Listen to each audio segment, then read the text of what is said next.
Trying to find your happiness this winter? Let Fiji Airways fly you there direct. Whether you're sunbathing or snorkeling, dining or dreaming, you'll experience legendary Fijian hospitality. Expect the warmest of welcomes in this Pacific paradise. Unplug, unwind, and relax in your happy place. Fiji. Get great deals on direct flights to happiness at FijiAirways.com. That's FijiAirways.com. You deserve this. Go from here to happiness. Flying direct with Fiji Airways.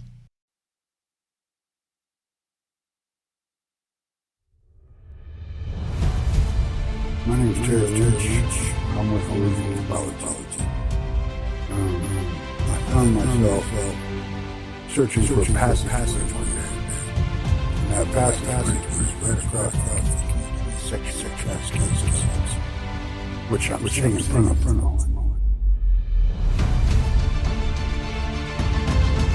Top.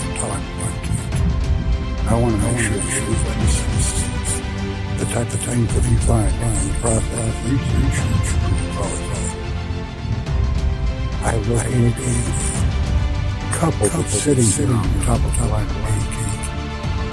She's facing south. She's facing north. The Middle, Cascadia Guides, a Let's production, in conjunction with Alien Strand Films.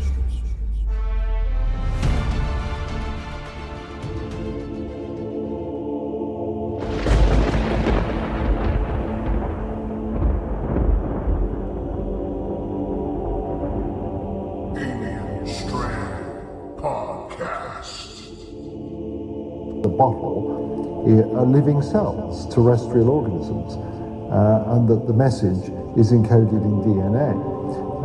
Viruses are continually infecting organisms on Earth and uploading their DNA into the genomes of those organisms, so there's a well-understood pathway for getting information into DNA.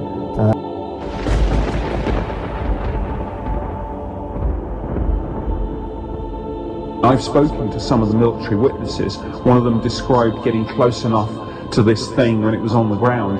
He said he touched the side, he saw symbols on its hull, which he said were a little bit like Egyptian hieroglyphs, so who knows?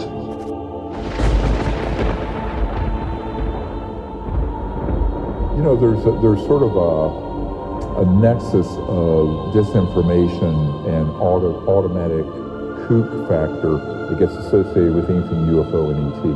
And that's been done since the 1950s by the CIA, and it's been very effective. So a lot of people don't want to lose their respectability by touching the UFO issue. That's just true. I mean, it's a psychological warfare is the term used in the CIA document I have from 1953.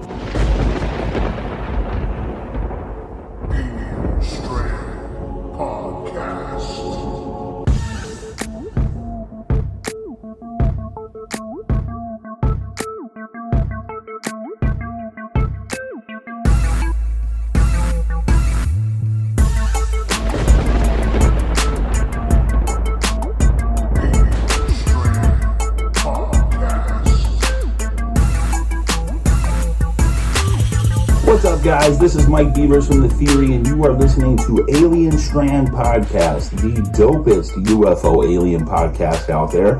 And if you want to find out about me, just go on YouTube and search UFOs over UFO or The Theory with Mike Beavers. Stay tuned, guys. Hi, everybody, and welcome to another episode of Alien Strand Podcast. I'm your host, Donald Desmond. And welcome to today's show. It's going to be a super exciting one today.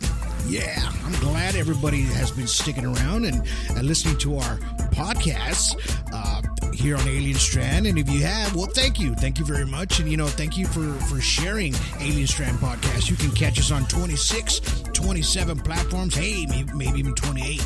You can catch us on probably on... you can ask Alexa, not probably. You can ask Alexa, and she'll play you Alien Strand Podcast. Now, We are also on YouTube, so if you want to listen to a lot of these shows or watch a couple of our videos, go to our Alien Strand podcast there on YouTube.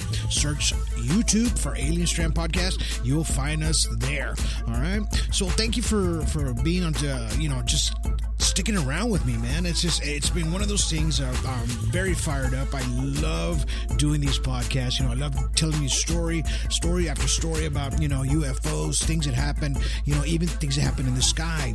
So our last podcast was, it was called Sky Sounds, right? That was number 90, and we talked about, your frequencies, your inner frequency that the body has, your ears, the different frequencies of animals and the sounds that they can pick up, right? And because people were just kind of hearing these strange sounds in the skies, and I was just trying to put everything together. So go back to that podcast. That's number 90, Sky Sounds. Check that out. It's a really good one, I believe. I got a lot of good props from that one. A lot of people really enjoyed that one. And thank you guys for listening to that. But we're still moving forward. If you heard our commercial here at the very beginning, the movie, The Middle. So if you have a chance, go check that out. We're on 14 channels already, man. We are climbing really good with our documentary called The Middle. Go check that out. We're going to start filming for The Middle Part 2, CE3. This will be in a couple of weeks already. So this is going to be probably a 3 to 4 month process. That film probably won't be released until the fall of 2023. So probably around winter time, you'll see that documentary come out from Alien Strand Podcast and Leds Productions. So please look out for that. Now, I do talk to authors, and I have had podcasts with past authors, when they send me their books, I check them out, I read them, and it's a lot of good reads. I'm constantly reading, and then there's I think a lot of people should read a little bit more, pick up a book every once in a while, not just on your phone, but an actual physical book will actually get you deeper into the story, right, or whatever the author is trying to get across. So those are the things we're trying to to get in just kind of deep in thought sometimes, a nice quiet place, even if it's on your tablet, that's okay. But I really like holding an actual physical book, and I like to read it that way. It's just, for some reason, it just kind of feels more wholesome that way. But anyway, today's guest, his name's Paul Gorman, and he sent me his book about 3 or 4 weeks ago, and I was able to read it all, and it's about 200 pages long. It's got a lot of interesting things inside of there, and the book is called Mysteries, Prophecies, and the Hollow Earth. Okay, so in this book he talks about a lot of things that are from the very beginning to the very end, almost like a prophecy, what may happen to Earth or to mankind, right? So today we're gonna talk to Mr. Paul Gorman, and let's just see what he has to say today about the book, and hopefully you guys can get some wisdom out of what he has to say today, and we're just gonna plug away and ask a lot of questions. So let's go ahead and bring him on in.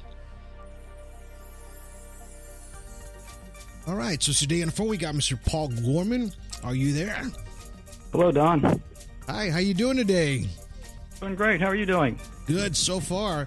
I was running around like a chicken, without a head today just for a little bit, but we got back on track. Thank you for sending me your book, first of all.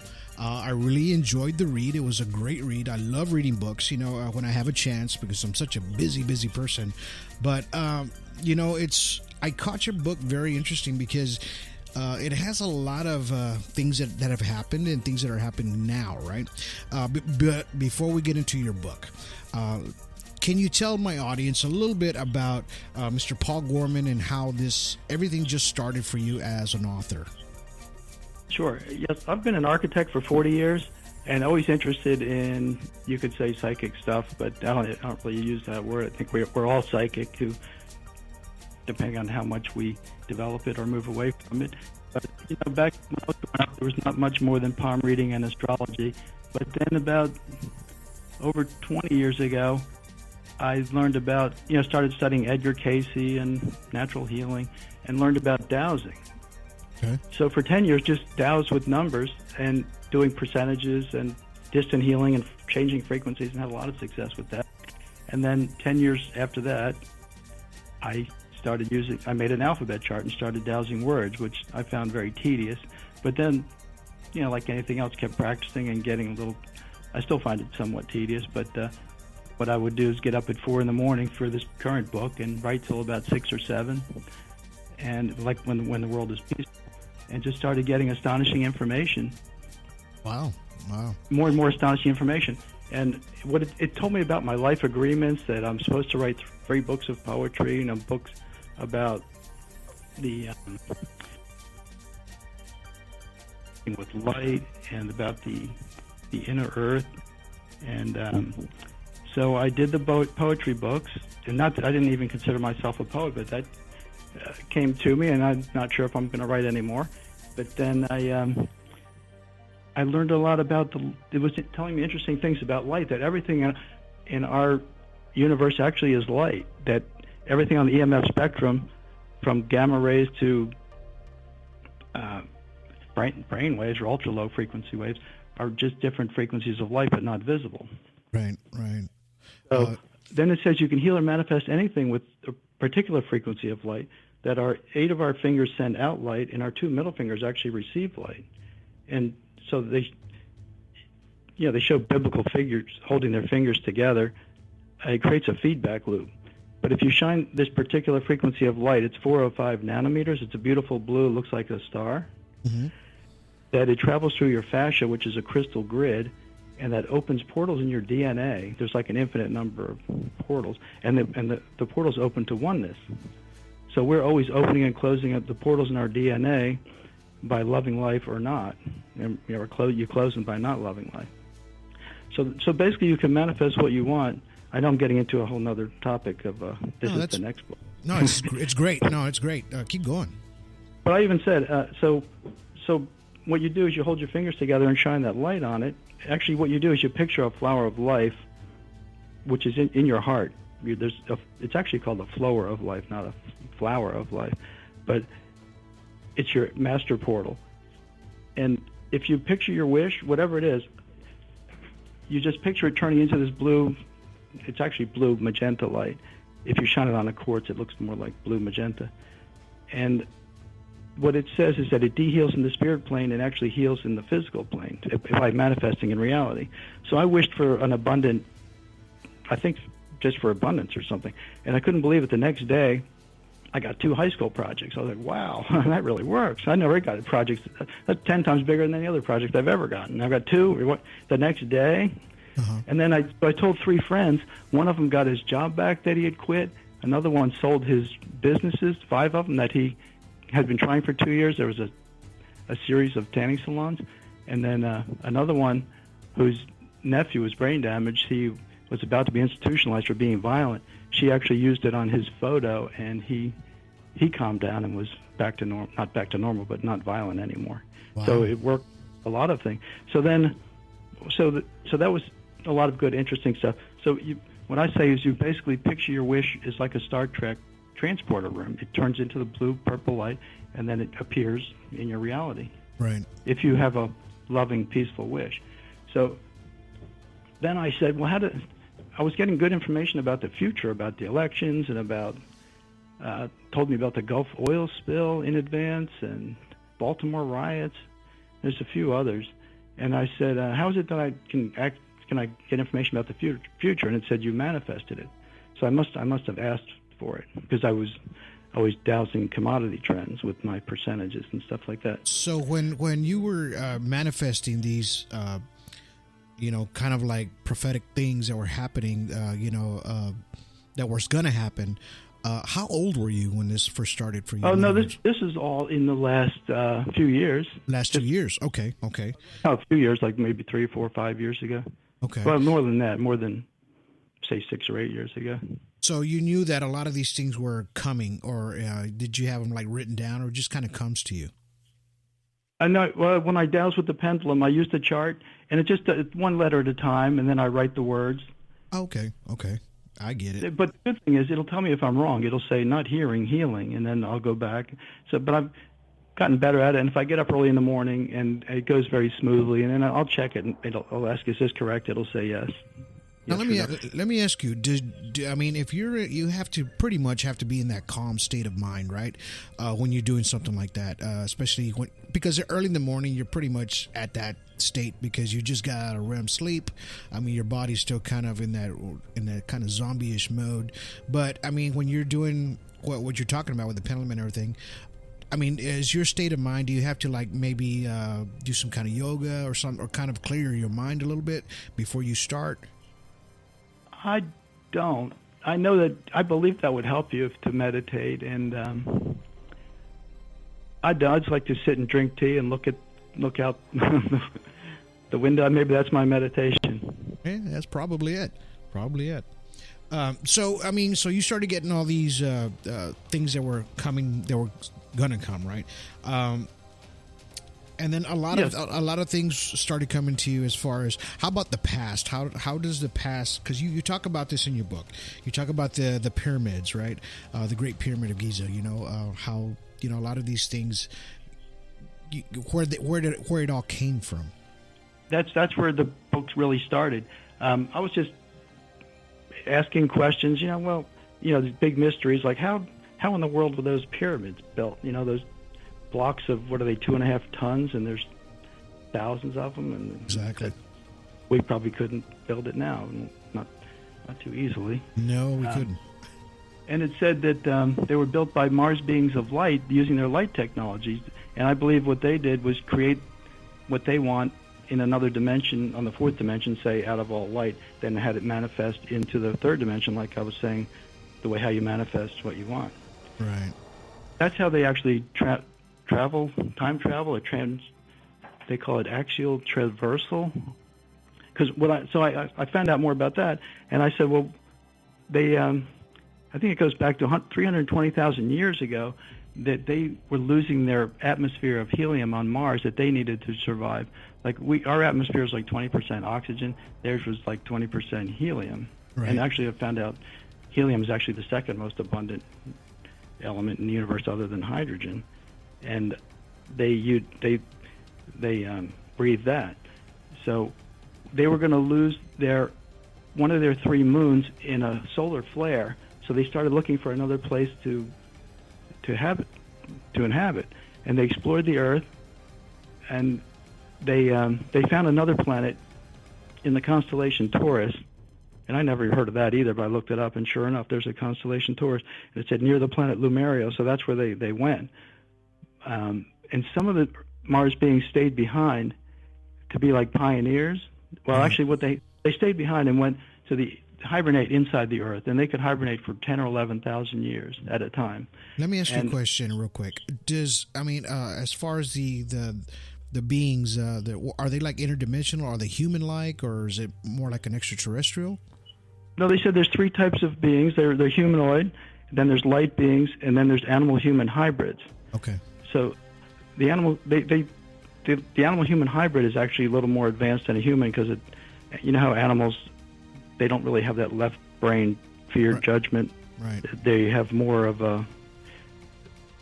animals have instincts and preferences, but they're not limited by their negative thinking. Right. Like humans are.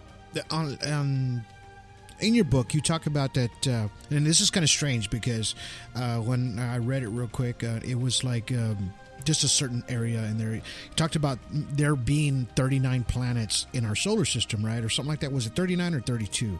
I think they explored like 38. 38, okay. To inhabit. And it's kind of strange that we're talking about this right now because I just saw today, I was looking at a video of this gentleman.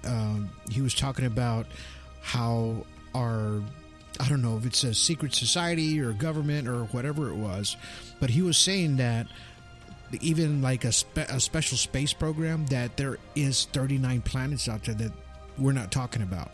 And he says that he said that number today, as a matter of fact, today. And when I kind of went back and I breezed through your book again because I wanted to get some good notes, but I saw that and I was like, whoa, wait a minute. He talks about it in his book as well. So, I mean, that information, did that come to you in that sense, that same way? Oh yeah, it was all, the book is all in a question and answer format, and I would ask and write down my question, and I'd get word for word their answers. But what was interesting to me during the whole process was that, and especially all my years of studying psychic stuff and Edgar Cayce messages, I've never heard any of this stuff before. I've heard different explanations, but it gets better, because it says that they hibernated inside the Earth. 844 of them, they decided to, and they actually have the light technology inside the Earth, but they had to limit the population there. They're actually living under the southern part of Australia, and half of them came to the surface to live as pioneers. Actually, when they were hibernating, they adjusted their DNA to breathe oxygen instead of helium. Right. Because you said the Earth's crust is about 80 miles thick, right? Right, of many elements. And the interior of the Earth it's actually honeycomb. So if you picture a tennis ball, it's probably more like, not totally hollow, it'd probably look like styrofoam full of little pinholes. Because the stone piers are like 4.5 miles apart if you were inside the Earth. And it's illuminated by the vegetation, which actually gives off light. Actually, our vegetation gives off light if you were to look at it under a microscope, even like our DNA does. And that's why we eat vegetation, to take in the light that they get from the sun. What I was going to say was, so they came to the surface. Actually, was the Garden of Eden inside the Earth in the Bible story. And then the Adam and Eve was in that first group of Earth's surface dwellers. They died actually in the cataclysms, but they lived on the surface for, I think it was 40 years, I think. That they lived. They actually came from Mars when they were about 8 years old, and they lived in the inner Earth for like 20 years and lived 40 more years on the surface. Wow. And does that, I know you talked about Atlantis too. So, do you think that possibly Atlantis and Adam and Eve during that time, or what the characters that we read about in the Bible or use it as a historical book, do you think that both of those were actually around at the same time period? Actually, I think that was a different era. The one before, 2 eras before our current era is like 300,000 years, and it was two before us. Okay. I believe. And I have a page on that in the book. But what I was going to say, when they came here, they have these spaceships. They were a half mile long. They had 19 of them in that millennium, and they didn't just fly here. They traversed the dimension. They basically appeared here, and they appeared right on top of the pyramids in Egypt and in Mexico. And the pyramids were for mooring the spacecraft. There's actually an opening in the Great Pyramid to the inner Earth, which it's in the book. It was just they realized there is some secret tunnel chamber leading down into the Earth, and also in Mongolia there's other openings to the inner Earth, and Antarctica. And apparently the opening in Antarctica is huge. It says like the size of Colorado. Wow. But you try to research on the internet a little bit, and they say everything's been whited out on Antarctica. They try to keep it a secret. The governments are not about governing; they're more about control and keeping things secret. Well, what a perfect color. As far as like whiting out stuff, it's already white up there because of the snow and everything. So it's simple to cover things up that we can't see.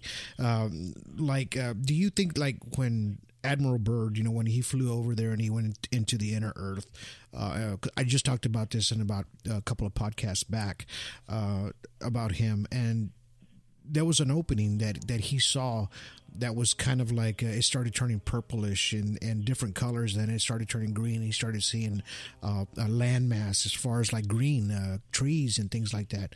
Do you think that it was a portal of some sort that opened up for him, or that he was only? He flew into one of the entrances to the inner Earth. It was like 15-mile opening, and he flew down about 5,000 feet. But they said he got very nervous at below 4,000 feet because his compass stopped working. Right. And so but he saw the foliage and they say it was like 40 degrees warmer down there than on the surface, which would be more tolerable. But then he saw the pods in the trees. They look like big round bird nests with holes in them. Mm-hmm. That's what the inner Earth beings live in. They're like 12-foot diameter, like the size of a one-bedroom. And they say that's all they need. But he saw them. There were no beings there, and they didn't see them. They didn't see him. But he was, pretty intrigued by that. And then on his next trip to Antarctica, he went to explore other areas and didn't go there. They went back there on the third trip, I believe. Right. Yeah, there was a whole story about that, where his son found a manifesto he had and stuff.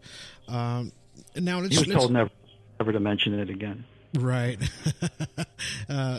So we get the Hollow Earth, right, where they came from Mars. They planted themselves here. Why do you think? I mean, I know because of our Earth and the way it is, and the air and the oxygen levels and all the good stuff that comes with it. What do you think happened to Mars in your opinion, what do you think happened to Mars that made them make that change? Oh, it got hit by the coronal mass ejection, and there were 3 moons. Now there's 2, and they're totally deformed. And I guess they had evacuated before that happened, because the light beings can see things in advance, but they can't really interfere. It's my understanding. Wow.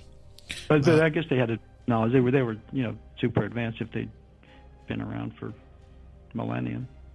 Now you talk a little bit about the Sphinx, right? As well, we were talking about the pyramids, and you were talking about a little bit about time travel. How does that work? I think that's traveling across the dimension, but they said time travel can only be into the future, and that's actually some of the pharaohs, or at least 2 of the pharaohs, are still living in the future, in the present. That they jumped ahead, or they keep jumping ahead.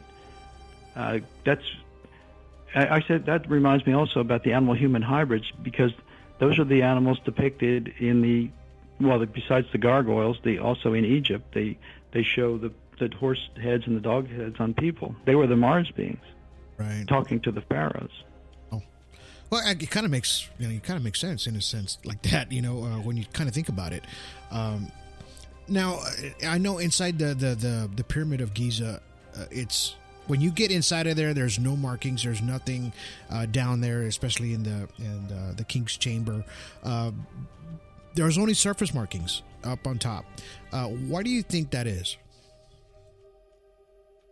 Oh, I have no idea. Only surface mark. They say there are actually some inner Earth beings that actually are buried in there too. That's a possibility. I mean, that always kind of intrigued me just a little bit, because, I like talking about the pyramids, why they only, did their marks outside. There was a lot of the bigger ones. There's nothing inside of there, as far as like markings, only what they found, and it's kind of weird that when you talk about, the time travel and how it was a sort of a portal in a sense, that it's a possibility. And the Sphinx, I believe, was to anchor time. They said it's like, and I didn't fully understand some of the concepts that they were introducing, and even with the crop circles, if they were created with they have this light technology, this gigantic. They said it looks like a corkscrew, 84 miles long, in the Earth made of, I think it's gold and platinum and copper. But it's what they need is light from the galaxy, not interfered by our artificial illumination, to power the light machine. And that what that's doing is actually they're tilting our the North Pole is moving at an alarming rate, is what the articles say. But they're going to move. They're going to flip the. They're basically going to flip the poles. I heard about that. 80 degrees in 10 years, and it's going to knock out all the satellite communications and stop the militaries. With they want to stop commercial fishing and the militaries. Yeah, we're just. I saw the graph that you put there on inside of your book of the way the North Pole, the axis, how it moves and things like that. So they're doing this. Yeah, and that's what creates the crop circles when they start, I guess, firing off that light machine from the inner Earth. But I also thought that those were symbols to anchor time for the time jumping, geometric shapes to lock onto. Yeah, I mean, it kind of makes sense. Now, when they're time jumping, do you believe it's like we talked about these different dimensions, right? This is how they're doing it, correct?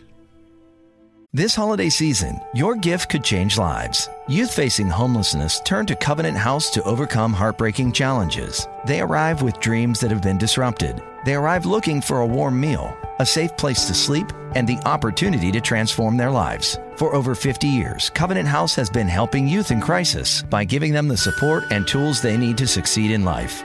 This holiday season, give a gift that changes the lives of youth facing homelessness. Go to covenanthouse.org to give today. How's your money feeling? It's about to feel happier with a certificate from Happy Money's partner, Michigan State University Federal Credit Union. Elevate and increase your savings with 18-month terms and only a $500 minimum. And the happiest part? MSU FCU certificates yield 4.5% APY annual percentage yield. Now that's a happier side of money. Elevate your savings. Go to happymoney.com/MSUFCU. That's MSUFCU. Funds insured up to $250,000 by NCUA. The APY is accurate as of the 12/1/2023 dividend declaration date. Early withdrawal penalties do apply. Fees may reduce earnings on the account. Any monthly withdrawals or transfers reduce earnings. With Starbucks Holiday Blend for Nespresso Virtuo, now exclusively at Target, there are even more ways to share the joy. Savor every smooth and festive sip all holiday season with friends and family at home to fill every indulgent day with cheer. Yeah, well, time jumping didn't factor that big in the story or the events. Maybe it does if I went further down that route, because I understand they can't interfere.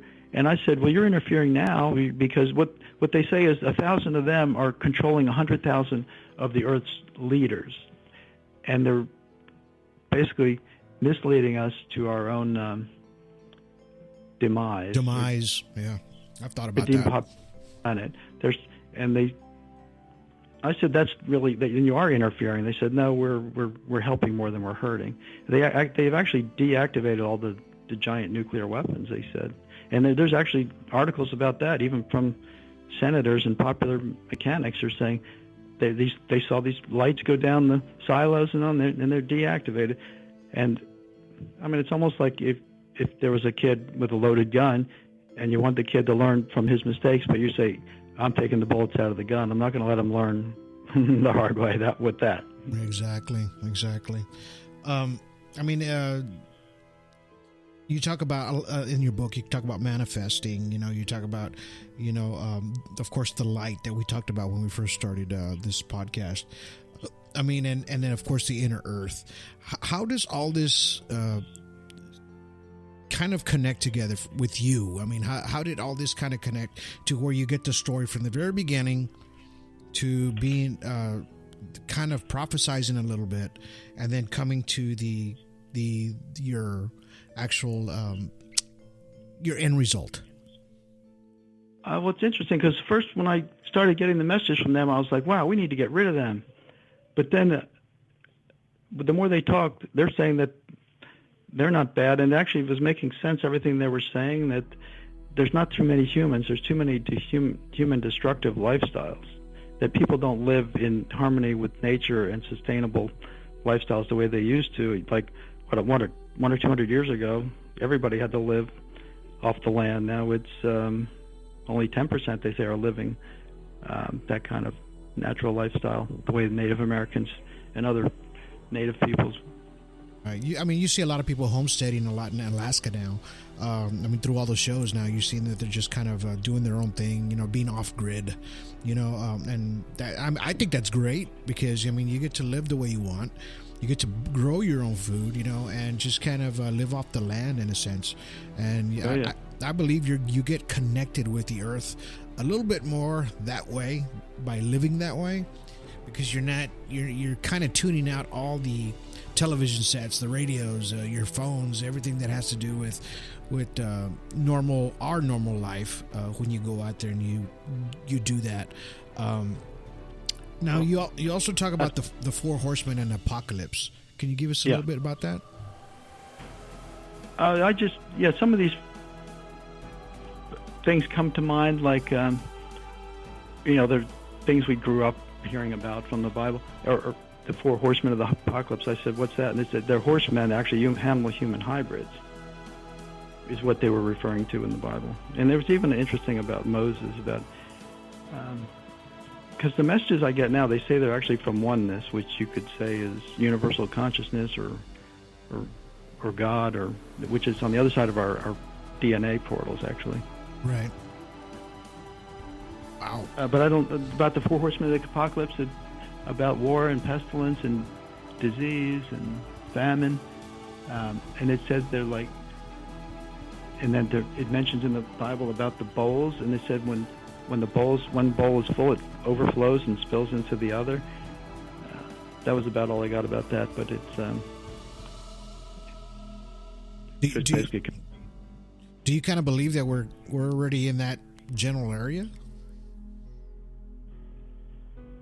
Well, yes, that it's well on the way to. Actually, it even gave me specific numbers about the population decline. It's going to be like in 15 years about 67% less. So I was like, okay, that's about 4% a year, I think is what I figured. But that's like 5 billion people less. But here, what happens is, back to the changing the poles. Well, the North Pole is going to move 80 degrees in 10 years and knock out all the satellites, and it'll put a stop to the militaries and the commercial fishing. But in 30 years, it flips 180 degrees, and it's like taking the battery out of in a little toy and reversing the polarity and putting it in the other way, and the wheels will start spinning the other way. The opposite direction. So what happens? 50 years, the Earth's going to slow down and actually start. That would be the end of days, and then it would start rotating in the other direction. Then you get all these cataclysms. Like I remember traveling in South America. You're way up in the mountains, and they say, "Oh, this used to be under the ocean. They found these seashells and stuff." I'm like, "Oh, really? Okay." But that's what's going to happen again, because I asked I'm in the eastern United States in Maryland, and we're at about a 600-foot elevation. Right. And I said, "What's going to be like in 500 years?" Because 500 years ago, they were just early explorers just coming to America.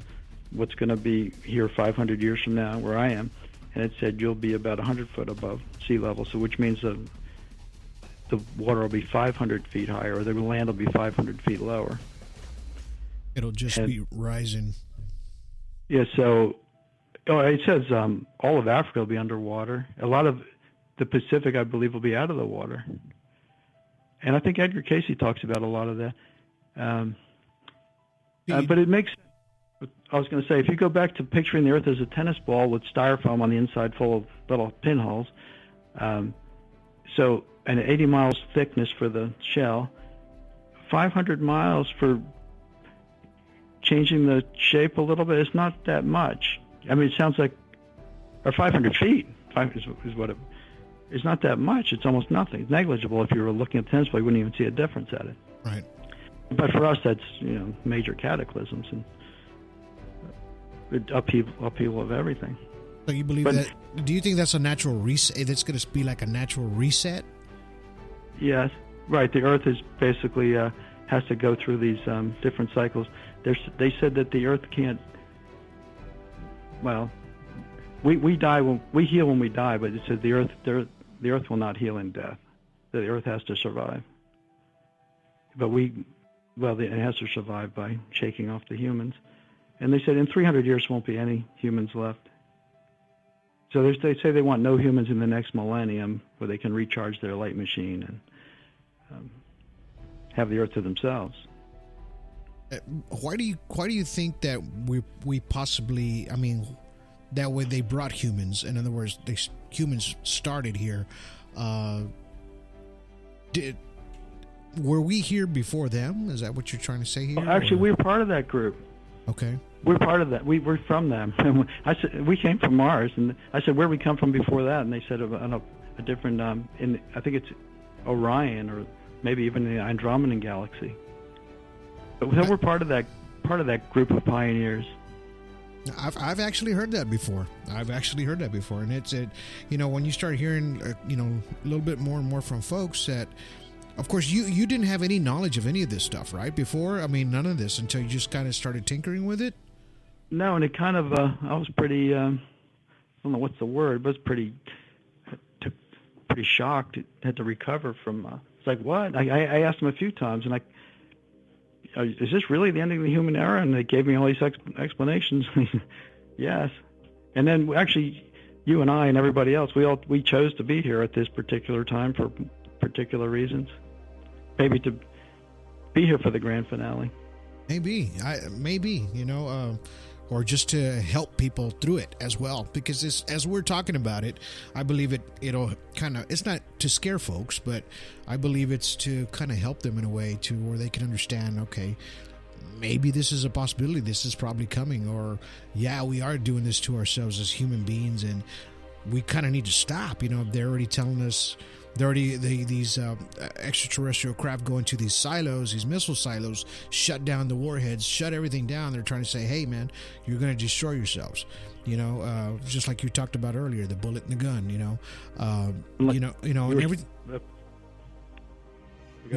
And everything that's happening, that as far as going forward up till now, all these events, now we're trying to, of course, we just had the virus, that lasted 3 years. It took out a whole bunch of folks, you know what I mean? And it still did a lot of damage to where it did depopulate some of the world, you know what I mean? And it's still going to keep depopulating, I believe, a little bit, as these diseases and all these cataclysmic events start happening and start unfolding before our eyes. And unfortunately, I was thinking, well, maybe a lot of these things are the end, will be in, 500-600 years, and I'll be long gone. I won't be able to witness that. I mean, who does? Well, they say you actually don't really die. Your mind and spirit live forever. Your body will die, and that's in the bigger overall scheme of things. It's actually an illusion. It's not even real because it's temporary, and it's all made. It's like a light hologram. Actually, the book starts out explaining that spiritual concept of reality. That there's actually at the very center of the earth is that particular frequency of light, and it's creating this hologram in time and space. And I said, well, if it's a hologram, what difference does it make if we ruin the Earth or not? And it said because their negativity on the Earth is so much, or so high now, that it's actually contaminating other planes of lightness. Well, it makes sense. Have you ever heard that, like when it kind of, because the energy you put out there is what perceives and what you get in return, right? So have you ever... I saw this study of this guy talking to a plant, and he had two of the same exact plants. One of them he talked real nice to, he loved it. The second one he just scolded it, talked dirty, ugly things to it. Of course, the plant that he was talking ugly to just turned black, right? Wow. And the other one flourished, right, and got green and had flowers. So this is the power of our energy and how we push our energy to other living entities or even amongst each other, to where something negative can actually make an impact on something. And I'm a true believer that, stay positive, keep focused, love one another, kind of be happy, just to try to make a better world in a sense, to where we can all kind of like just get along, about everything and anything. Exactly. Let me ask you a little bit about. Can I add one thing to that? Sure, go ahead. A lot of my messages always repeat about loving yourself and forgiving yourself. Yeah, like you were saying, it'll damage a plant. Most people, it said actually half the people don't love life or love themselves, and we're wasting the planet for nothing if people aren't even happy. It's a true statement. Love yourself. That's one of those things. Keep everything positive. Since this show is about aliens and Alien Strand, what is your have they told you anything about extraterrestrials, aliens, like the grays, things like that? Yeah, I wanted to add one thing about the inner Earth beings. They said they were giving me messages through one leader called Lulo, and he's an animal-human hybrid. He actually has the head and torso of a turtle and about a human being size. But I asked them about other UFOs, and they said they've asked them to stay out of here for now. I didn't get any specific dates of when other visitors and beings were here. So they probably don't see them as a threat, in a sense, to where there's a lot of people out there in the alien and UFO world that believe that, it's going to be an Independence Day kind of thing, where they're just going to come and destroy everything. No, I think they're pretty advanced and don't want to interfere necessarily. Yeah, being advanced means being of the light or loving and good, and at least these messages that I got from them, they were saying that. Well, that's good. At least there's something good that comes out of that, because I always talk about the stories of the Greys or, people that get abducted, and, it gets pretty nasty sometimes.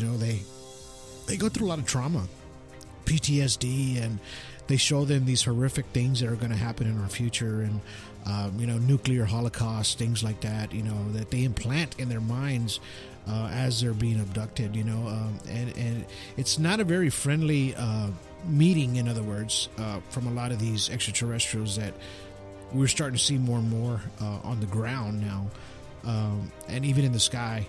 But, I just wanted to ask that question to you because, when we talk about the mysteries, prophecies, and the hollow earth, you kind of break everything down from the very beginning, like I said, to the very end. Go ahead. Well, we could manifest negative beings into our realities, I'm sure. There's all kinds out there, you would think. That's a true statement, too. I believe so. It could happen.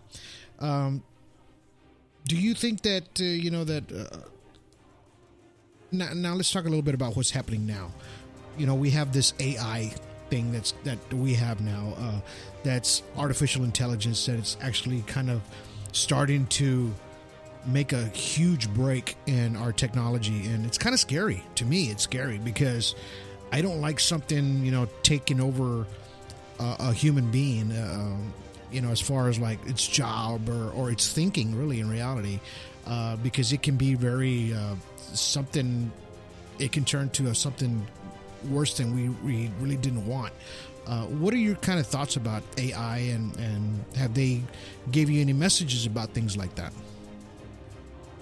Well, I found that they were giving me, the information I was getting was always coming right when I needed it, because I got some more information just a couple of days ago. It's probably even worse than I thought, with not about AI, but just about the tyranny and the next pandemic and the permanent lockdowns and all that next year. Wow. So we're probably looking at something that's coming. And Chinese fighters coming across the border at this moment. They're assembling 400,000 of them for an invasion in a little under 3 years.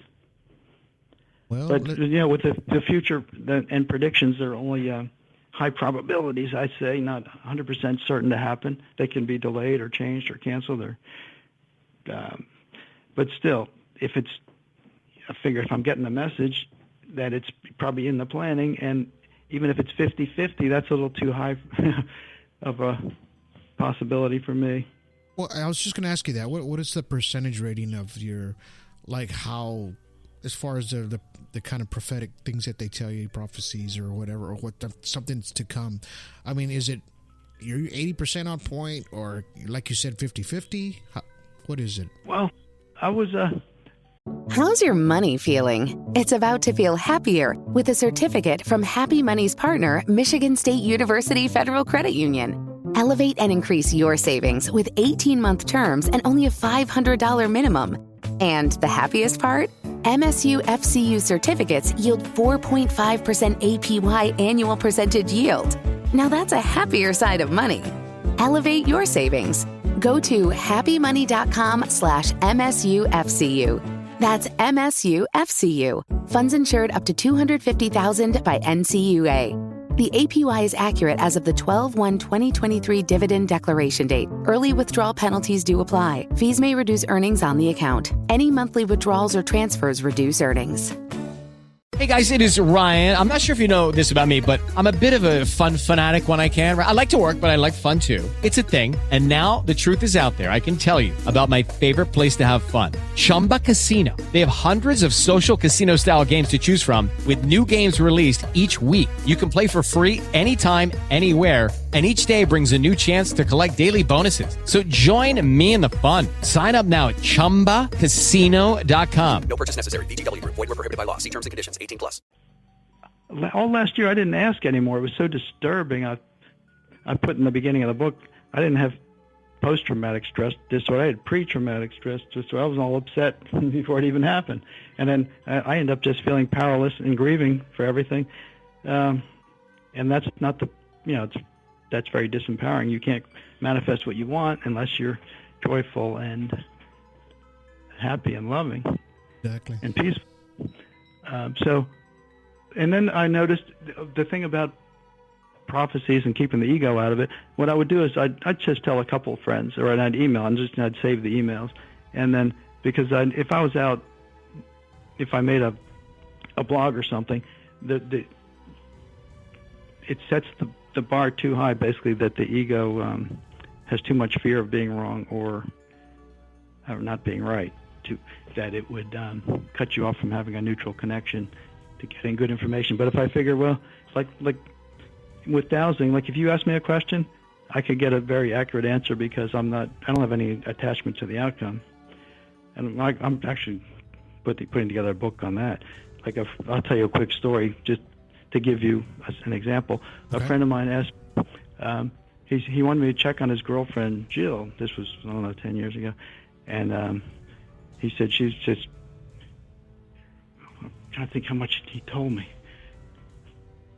I said, well, no, he didn't tell me. I said, I have to run to a meeting, but her immune system is really challenged. I can get more later when I get back. And then he said, she's in the hospital. You're right about her immune system. Her liver function's off the charts. So I dowsed some more information. I'd never met her before. It was a new girlfriend. And it's his wife now. But I said, she actually has parasites from a cat bite 18 days ago.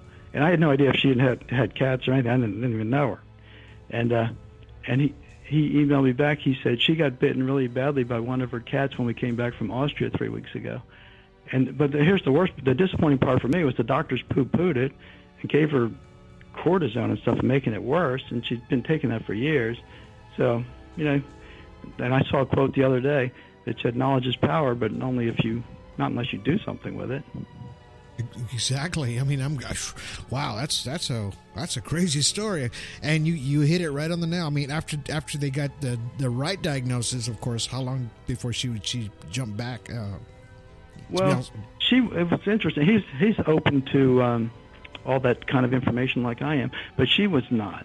Oh. But he was trying to fill her in with different and steer her in the right direction. At least he knew and could guide her to either. And then they started going to naturopaths and other doctors, so that's probably got her back on track. But I'll just tell you another quick one. This was for a man I was talking to in Vermont. That I was in Baltimore, and I said, you have a dangerous level of radon in your house. And he said, no, I don't. No, the house is built on 30 foot of clay, then solid rock. And I said, well, yeah, you do. And then I sent him an article that said, well, it depends on the fissures in the clay or whatever. And I said, I've got an electronic radon meter. I'll send it to you. You can measure. So, and this was in the fall.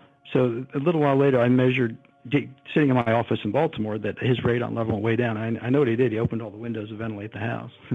So I mailed him the meter, and I didn't hear anything for 3 weeks. So I sent him an email, and I said, what did you get? Did you get 7.3 picocuries per liter in the basement, 3 foot above the floor is where you set it? And he emailed me right back, I can't believe it. I just went down the basement. The meter said 7.3.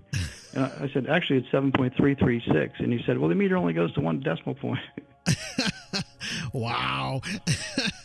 But Wow. that was my first 10 years of just doing numbers and environmental exposures and food additives and on before doing the words for dowsing. Then actually I've got a book last year I started a book on that. And that's when this information started coming through on the Hollow Earth, and I put everything aside, and it became very urgent, and because it was such disturbing, urgent information, that I finished writing that book just about 2 months ago and got it out there, and I'll have to go back and finish the others. Is that the illuminating, manifesting, and healing in life with light? That'll be later. Maybe I started another one. It's about life after death. Okay. Which is very interesting information that I was getting. Oh. About your soul groups, and I'm trying to think if there's anything I can share with that right now. About our spirit guides, and it's like that we're like deep sea divers looking for pearls of wisdom, and our spirit guides are on the boat, and the air hose is, I think it might be like love or from oneness, and we're looking for the pearls and the shore is our fears and that we're trying to stay away from, and we're looking for the pearls of wisdom. Wow. I don't know. I have it all written out a little better from the way it was explained to me. Oh, well, you got my brain. You got me intrigued right now because with just those last 2 stories you told me. I mean, yeah, that's a wow. That's a wow factor for me. So when you do get the other book, I would really love for you to, send it to me. I'd love to get you back on the show. This is a very well-written book. You did a great job, brother. You pat yourself on the back on this one. I enjoyed reading it. And I got a lot of information. Of course, now that I know your backstory, the book makes a little more sense to me now. To where what you're talking about right now, as far as the way you got your information and everything like that. And it's just one of those things that I think that it's a people should read this book because they'll get a lot of information from it as well. Of course, there's a lot of historical events that happen in this book as well. But I think that what you did here is you put it in a different perspective so that people can understand it and enjoy it with light and love. You know what I mean? To the words that you put in the book, just the way you worded everything. Oh, thank you very much, Don. Actually, at the very end of the book, I put the outline for the book about healing with light. Oh yeah, yes, I saw that. that. On the last, it has the chapter topics. I don't know any more than that. It gave me the chapters of. Well, at least you have an outline, which is great. I mean, that's a perfect outline, to just kind of keep going with what you're doing here. Now, do you how many more books do you plan on writing? Like a few more to go? Yeah, just a few more to go. I'm trying to wrap up my architectural career, and now I'm worried about being in the United States since that's actually the target of this, with the tyranny and the lack of freedom. Right. I hear you.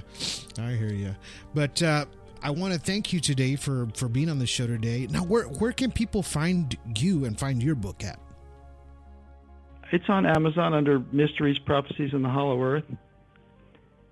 Okay. Actually, I made a Facebook group with that same title. Oh, nice. Okay. Excerpts from the book posted on there. Okay. And updates with the pole movement and things like that. Well, if you can today, send me the link, and what I'll do is I'll add the Amazon link to your book here on this podcast so people can go check out your book and buy it and download it and read it. It's about a 200-page book. It's great. It's perfect. But I want to thank you today for being on the show today. You gave a lot of insights, a lot of what things that came to you, and you put it on black and white on a piece of paper and put it in a book, for us to understand. But keep doing what you do, and just thank you for calling me and for being on the show today. And that we each create our own universe, so it can have a happy ending, and not. Some people will thrive even when most people suffer. Well, that's true. That is true. And we just got to stay positive out there and, just manifest something good, right? That's what we want. That's the outcome we want. Exactly. You manifest your reality. Each person is a temporary universe. Right on. All right, brother. Well, thank you, Paul, Mr. Gorman. Thank you for being on the show today. And the next one you get out there, send me a copy, and we'll get you back on the show. I'm sure people would love to hear from you again after this today. And I'm going to, once everything's uploaded, all the information on this podcast will be on there for people to download and to check out. But thank you today for being on the show. I really appreciate you. Great. Thanks very much, Don. Yes, sir. All right. We'll talk to you here soon. Okay. Bye-bye. Bye-bye. All right. There you have it. Mr. Paul Gorman. What a great person he is. Very soft-spoken. These are the things that that he saw, and he was able to figure it out and to put it on black and white and put it in the book, and he wrote the book very well. But now that you understand where he's coming from and how the information came, this is a good way to start. Keep an open mind. We always talk about having an open mind, in our podcast, because we tell a lot of stories that sometimes people just don't think it's happening, but it is happening, right? A lot of these things do happen to people every day. A lot of these things have come to pass, and what's in it for our future, right? And it's up to us, as human beings, to make a better future, right? And with books like this, how he teaches you how to love yourself and how to be, a better person, and how to manifest things in a different, reality sometimes. So that way, you can have a positive outcome in life. These are the things that he's writing about in this book and in the next book. And he's just done a great job, and I really appreciate him for being on the show today. But, I hope you guys enjoyed today's podcast, as I did. I got a lot of information from him. He's very knowledgeable, about everything that he talked about today, and I hope you guys got a lot of knowledge out of it, because that's what Alien Strand Podcast is, right? It's about knowledge. And it's about learning. So if you guys, like I said, are new to ufology, welcome to ufology and welcome to Alien Strand Podcast. I hope you guys enjoyed this podcast as much as I did. Yes, I did. And you can catch us on 27 platforms. You can catch us on, don't forget, catch our YouTube, subscribe, be it on there. We're going to be throwing our movie, The Middle, on there pretty soon, so you guys can check it out there. But you can still see it on Tubi TV. You can see it on Amazon Prime Video. You can see it all over the place. So we're on 14 channels already. It'll be there on Roku channel. It's going to be on the Roku channel, TCL. We just landed that channel. Yeah. All right. So, okay. Thank you guys for sticking around today, and we'll catch you guys on the next one. But until then, you guys have yourselves a good day. Have yourselves a good evening. And have yourselves a good night.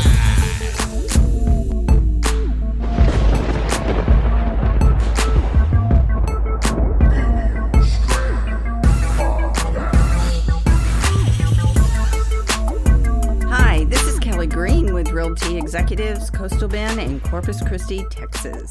And you're listening to the Alien Strand Podcast with Donald Ledesma.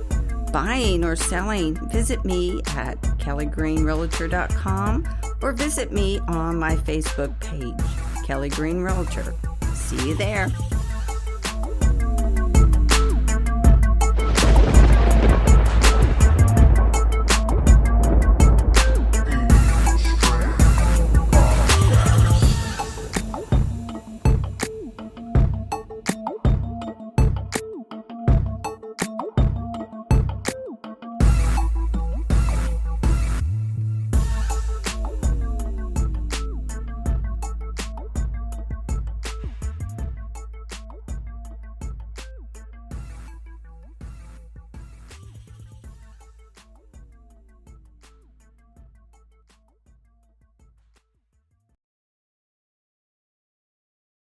Hey guys, it is Ryan. I'm not sure if you know this about me, but I'm a bit of a fun fanatic when I can. I like to work, but I like fun too. It's a thing. And now the truth is out there. I can tell you about my favorite place to have fun. Chumba Casino. They have hundreds of social casino style games to choose from with new games released each week. You can play for free anytime, anywhere. And each day brings a new chance to collect daily bonuses. So join me in the fun. Sign up now at ChumbaCasino.com. No purchase necessary. VGW Group. Void where prohibited by law. See terms and conditions. 18+.